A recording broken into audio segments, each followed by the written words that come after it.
का कोई भी एथलीट है उनका सपना होता है कि ओलंपिक में मेडल जीतें और गोल्ड तो एक मतलब गोल्ड से ऊपर कुछ है नहीं, तो मेरा गोल्ड आया और मुझे बिल्कुल विश्वास नहीं हो रहा था, सच बताऊं तो। नीरज चोपड़ा यह अब महज एक नाम नहीं, एक क्रांति है। नौजवानों के लिए बहुत बड़ी प्रेरणा है। नीरज चोपड़ा ने टोक्यो ओलंपिक में तमाम प्रतिद्वंदियों को पीछे छोड़ते हुए जिस तरह देश के लिए स्वर्ण पदक जीता है, उससे वो देश के नौजवानों के हीरो बन गए हैं, आदर्श बन गए हैं। वहाँ पे इतना महसूस नहीं हो पाया था, लेकिन जब मैं अपने देश आया और इतने लोगों को देखा, इतने लोगों का प्यार मिला, तो कहीं ना कहीं लगा कि हाँ यार, सच में कुछ करके आया हूँ। तो उसके बाद असली में ऐसा फील हुआ कि हाँ, अब जो मेडल जीता है वो हाँ रियल है, और बहुत ही मजा आया ये सब देख के। नीरज चोपड़ा हरियाणा के पानीपत से 15 किलोमीटर दूर खंडरा गांव के रहने वाले हैं। इस गांव के लिए भी नीरज अब सुपर हीरो बन गए हैं, यूथ आइकन बन गए हैं। गांव का हर नौजवान अब बस नीरज चोपड़ा जैसा बनना चाहता है। से एक खिलाड़ी निकलता है तो वो कईयों को प्रेरित करता है। नीरज चोपड़ा एक ऐसा जेवलिन थ्रोवर जब आगे निकले और आज ओलंपिक में गोल्ड मेडल जीता है, लेकिन अपने पीछे अपने इस गांव में उन्होंने दूसरे कई खिलाड़ियों को प्रेरणा दी है। और अब इसीलिए सनी, युवराज, कृष ये गांव के वो खिलाड़ी हैं जो अब भाला फेंकने वाली इस कला में निपुण होना चाहते हैं। उन्हीं के गांव के पास स्कूल है जहां पर ये खिलाड़ी सुबह शाम प्रैक्टिस करते हैं, तैयारी करते हैं, क्योंकि इस गांव का हर बच्चा आगे नीरज चोपड़ा बनना चाहता है। नीरज के गांव के लड़के ही नहीं, अब लड़कियां भी जेवलिन थ्रो में अपनी किस्मत आजमाने के लिए आगे बढ़ रही है। 16 साल की दीपिका भी नीरज चोपड़ा की तरह जेवलिन थ्रो में महारत हासिल करना चाहती है। वो पिछले 3 महीनों से भाला फेंक की प्रैक्टिस कर रही है। पहले माता पिता राजी नहीं थे, लेकिन ओलंपिक में नीरज के चमत्कार के बाद माता पिता खुशी खुशी दीपिका को प्रैक्टिस के लिए भेजने लगे। इंस्पायर किया आपको कि इस खेल में उतरना चाहिए? नीरज भैया को देखकर।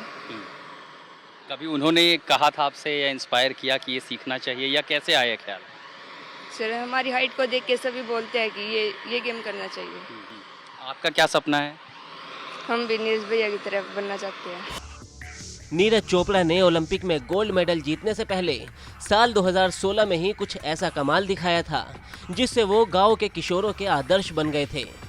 2016 में नीरज ने एशियन जूनियर चैंपियनशिप में सिल्वर मेडल जीता था। इसी साल वर्ल्ड अंडर 20 एथलेटिक्स चैंपियनशिप में उन्होंने गोल्ड मेडल जीता था। यही नहीं, साउथ एशियन गेम्स 2016 में उन्होंने गोल्ड मेडल जीता था। ये 2016 की, यानी लगभग आप 4 साल से इसी की प्रैक्टिस कर रहे हैं। हड़के की जब से लगे थे, बाकी अब और भी जुनून आ गया, ओलंपिक में मेडल आ गया है, और भी अच्छे करेंगे अब। नीरज के गांव के बच्चे और नौजवान संस्कृति प्राइवेट स्कूल के छोटे से मैदान में सुबह और शाम जेवलिन थ्रो की प्रैक्टिस करते हैं। पहले वार्म अप होता है और फिर जेवलिन की स्टिक को सही दिशा में सही निशाने पर और सही दूरी तक फेंकने की प्रक्रिया का अभ्यास चलता है। ये सभी नीरज चोपड़ा की तरह बनना चाहते हैं और उन्हीं की तरह देश का नाम रोशन करना चाहते हैं। 2016 में वर्ल्ड चैंपियनशिप में घर वालों ने पूछा नहीं ये कौन सा खेल है, ऐसे खेल में क्यों जाना चाहते हो? कभी नाम भी नहीं सुना होगा। नहीं, जब नीरज आया सबको शौक हो गया था, अपने आप भेजने लगे थे। घर वाले भेजने लगे? क्या बोलते थे? नीरज चोपड़ा बनना है? Yes sir. हाँ? आप लोग का क्या सपना है आगे? आगे नीरज की तरह गोल्ड मेडल लाए हम भी ओलंपिक देश के लिए।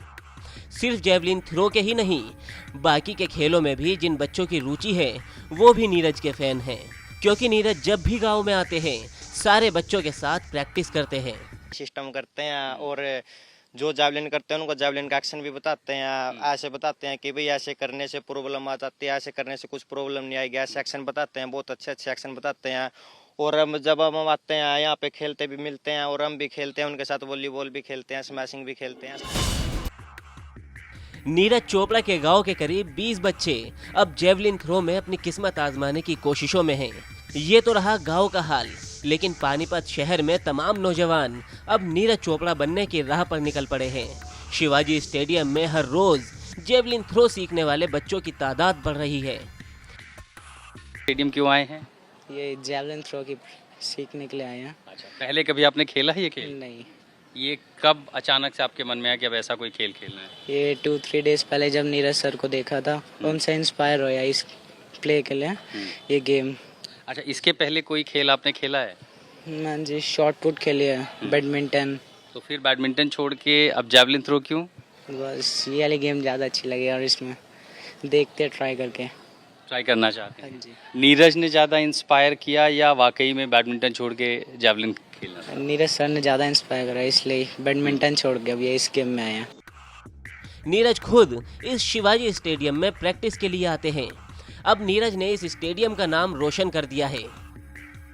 जेवलिन के लिए सुबह भी बच्चे आए थे और शाम को बच्चे आ रहे हैं, तो दिन प्रतिदिन खिलाड़ियों की संख्या बढ़ रही है कि उनका जुनून क्या है, जेवलिन की तरफ बढ़ रहा है, रुख जेवलिन की तरफ बढ़ रहा है। और मैं कहना चाहूँगा कि देश के अंदर जेवलिन का क्रेज बढ़ेगा और नेक्स्ट ओलंपिक के अंदर एक नई जेवलिन थ्रो यानी भाला फेंक को देशवासियों ने शायद ही कभी इतना गंभीरता से लिया होगा, लेकिन जैसे ही नीरज चोपड़ा ने ओलंपिक में जेवलिन थ्रो में गोल्ड मेडल जीता तो पूरा देश उनका दीवाना हो गया।